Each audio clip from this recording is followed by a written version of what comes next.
How's your father? Hello, this is the Retro Techno.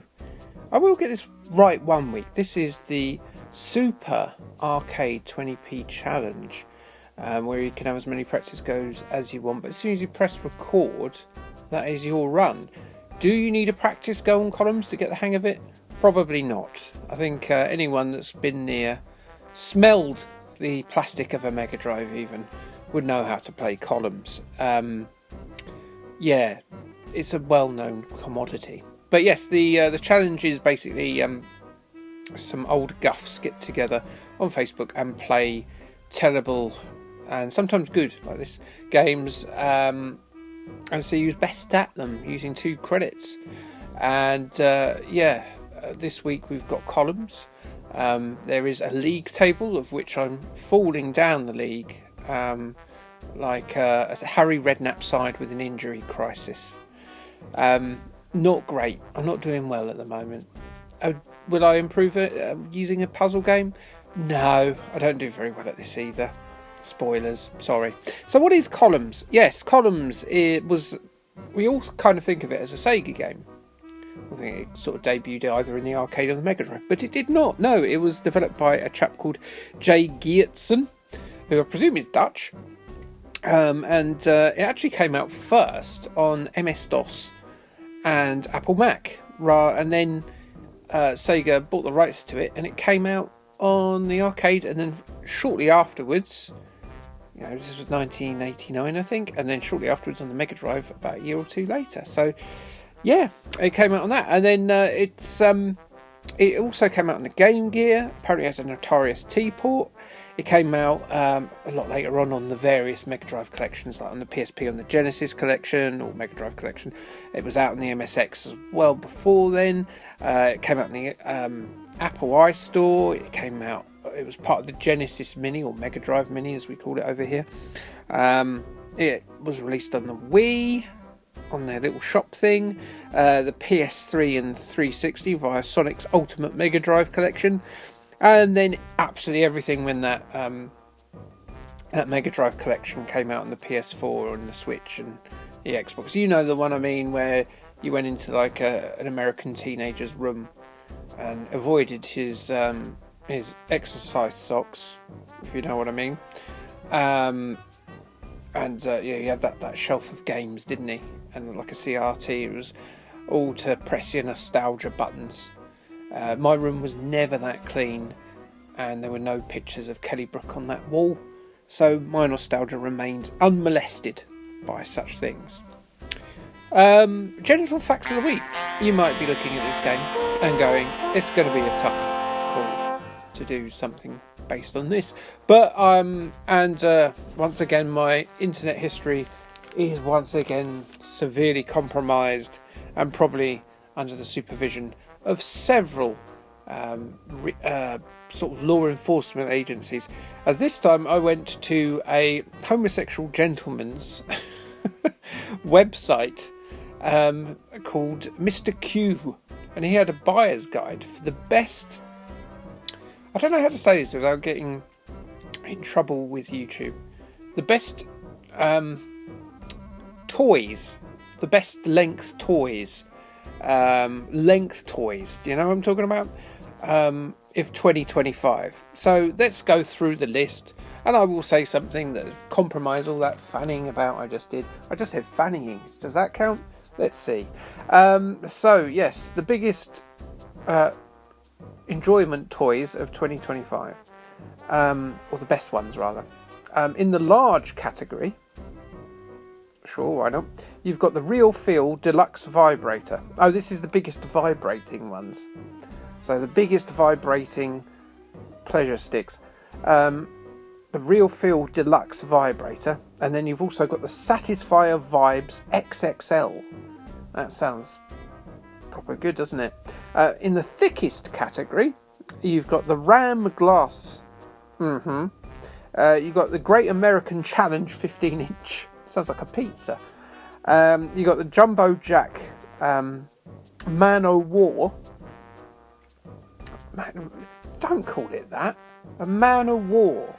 That's a jellyfish, but also that sounds like it's going to do some damage. Not as much as this though. The American bombshell B-10 probe, which sounds like something NASA would have, or Donald Trump's was it Space Force? Is that still a thing? Space Force. I know I asked the other week if he built the wall, which apparently he didn't. But Space Force, is that a thing still? And then you've got specialised featured giant toys. The Loads Dual Density Squirter, which might be the name of the week. As obviously my first credit's gone down, and I have real trouble putting my name in at this point. I don't know why. And then the big as F 11-incher. That's a specialised. I don't know what's so specialised about that. I expect 11.5 inch. You'd have to be pretty specialised to fit that in, man, woman, or beast. And then you've just got the ones that have got a bit of length to them, and these are rated best by Mr. Q in his buyer's guide. A silicone Willy realistic, and Willy, I'm saying, is someone's name, who's made out of silicone rubber. Yeah. King, can I get away with this? King Coke, 12-inch Coke. It's got Coke in it twice. It's not. I'm not saying Coke either. And then the D, uncut D, 9-inch with balls. So yes, that's a good name, isn't it? So that's your buyer's list. I won't provide links down below on where you can buy these. But if you look up Mr. Q's buyer's guide, I'm sure you'll find them. Good. So what have I got coming up on the channel this week? Coming up,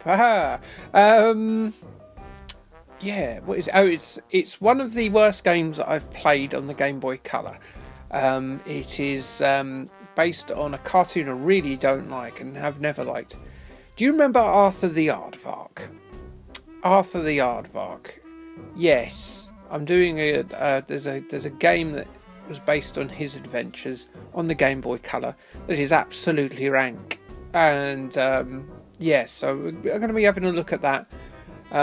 Terrible design for an aardvark, no long nose. There is an explanation behind it, and it's a bad one, and it will be in the video. If you ever wondered why Arthur the Aardvark doesn't have a nose, I don't think actually it does explain it, but it does point out that it's a really stupid idea. And he was always so smug, that Aardvark, in his yellow jumper, wasn't he? I don't know why I'm chatting rubbish about Arthur the Aardvark. It's because I've run out of things to say. I mean, you're basically looking at a screen with gems descending down it. And I'm only on level 1 here. I get further than this. So I don't know what to talk about. Let's talk about the new Superman movie, which, if you're watching this video in 2027, you'll be going, what new Superman movie? But this is really, if you're in 2027, you've probably seen it on streaming by now. This is 2025, it's just come out in the cinema. You can turn this down if you want, you can stop watching. There's the new Superman movie. I actually really liked it. It's Guardians of the Galaxy thing. I can understand people's apprehension when it comes to, because everything's political these days, and it doesn't really stop being political. But it's Superman. He's an immigrant. What do you? If they did a Superman movie where he wasn't one, it wouldn't be about Superman, would it? It would just be that who's the other guy? Shazam. It'd just be a Shazam movie. It's silly. It's a silly thing to get upset about. Anyway, but yeah, it's fine. It's perfectly fine. I'm not a massive DC fan. I prefer Marvel stuff, if I'm being honest. But I've always had a soft spot for Superman because, first superhero film I think most of us watched back in 1997. And the guy in this does a pretty good job. He is kind of aping Christopher Reeve a bit, but not as blatantly as Brandon Routh was in 2005 Superman Returns. You get lends his own sort of spin to it. The Lois Lane, really good as well. I think she's a good actress. Both. I've never seen them in anything before. Why am I having trouble with words? My language centre's collapsing. But yes, definitely worth a watch. If you liked the Guardians of the Galaxy films, it's not as good as those, but it's a return to form, and it's good to see that James Gunn's keeping in his Suicide Squad characters, because you got Hawk Girl in there who's in Peacemaker, and you got Peacemaker in there. John Cena, and John Cena, he's not going to be a wrestler after this year, so he's going to be needed in that work. So all good. Yes. So Superman. Do I put it down as one of my recommended watches? In a series of one, yes, I'd say if you can catch Superman, watch it. And got Fantastic Four coming up. Again, if you're watching in 2027, I apologise. If you're watching in 2030, hello, how are you in the future? So yeah, that's the end of my go. There's going to be so many better goes on this. You'll see them on the Facebook group.